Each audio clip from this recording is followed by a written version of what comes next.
Welcome to the Siemens VersiCharge AC series installation and setup video. This video is intended for qualified personnel as defined by all local electrical codes and the NEC. In it, we'll guide you through the installation of the VersiCharge AC Generation 3 charger on a Siemens commercial post. For information on installing the post, please refer to the post installation guide. The rating of the circuit breaker required for this installation is based on the amperage rating of the charger.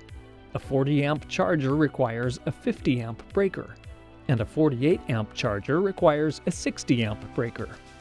Once the Siemens VersiCharge AC charger post has been installed, it's time to mount and install the VersiCharge charger.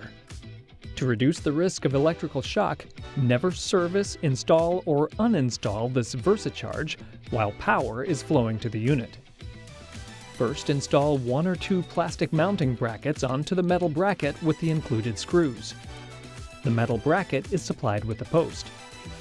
Next, hang the charger by sliding the VersiCharge onto the bracket via the hinges, and then remove the 2 access covers on the back of the charger.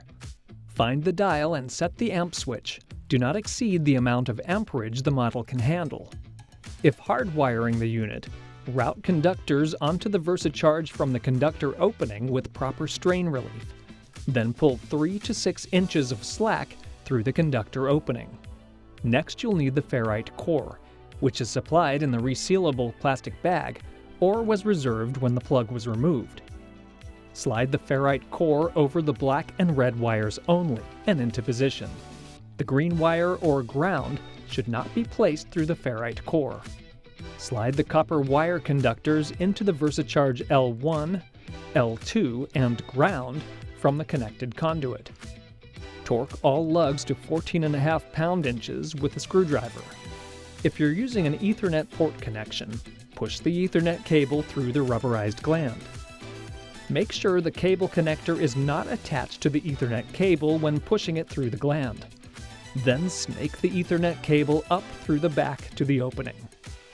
Now connect the Ethernet connector to the cable and then insert it from the bottom up into the Ethernet port. If using a SIM card, open the access panel on the right of the SIM card hardware. The SIM card sits next to the Ethernet connection. Slide the micro SIM card into the slot from the bottom upward until it stays in place.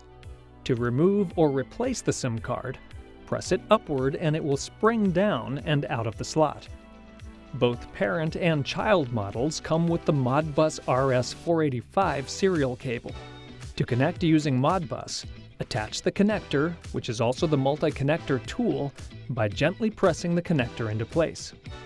Push the external Modbus cable through the rubberized gland at the back of the charger and attach the external wires to the internal wire connector.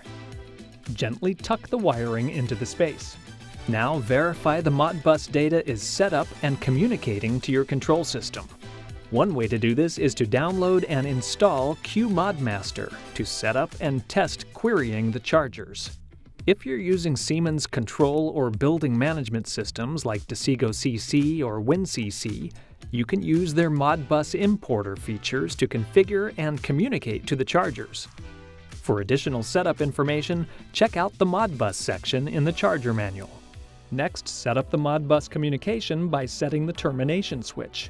This switch should be in the on position for the parent unit, or in the off position for a child unit, unless it's the last child in the daisy chain. Then it must be on.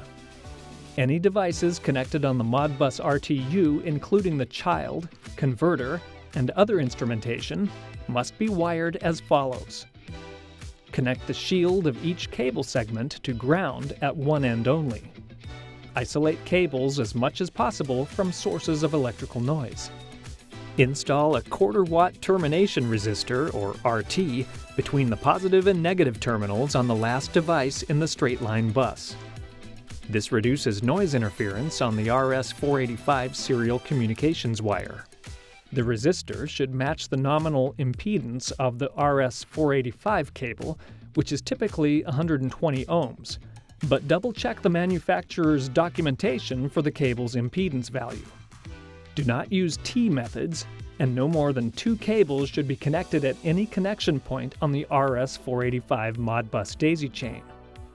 VersiCharge has a remote control interface to control the charger from an external device. This could be building automation systems, digital sensors, demand response switches, and more. To sync to these devices, you must connect the multi-use connector from the bag and wire an additional remote control interface cable to pins number 7 and number 9. Connect to the multi-use connector by gently pressing it onto the connector. Then press the remote control cable through the rubberized gland at the back of the unit without the connector attached. Once you have completed the necessary installation steps for your VersaCharge model, close everything up and move on to commissioning. Replace the access covers on the back and secure the barrier with the 2 screws you removed earlier in the process. Replace the hinged cover and secure it with 4 Phillips head screws. Swing the unit closed until the bracket clip engages and secure the charger with the tamper-resistant security screws. Then use the kit-supplied tamper-resistant screw to secure the charger cover. Use the second screw underneath the charger to secure the front cover, and install the holster by aligning it with the guides in the charger. With the third kit-supplied tamper-resistant screw, secure the holster to the charger. Finally, turn the circuit breaker for this circuit to the on position and turn on the charger. You have completed the installation of the VersiCharge AC charger. Now it's time to set up and commission the charger.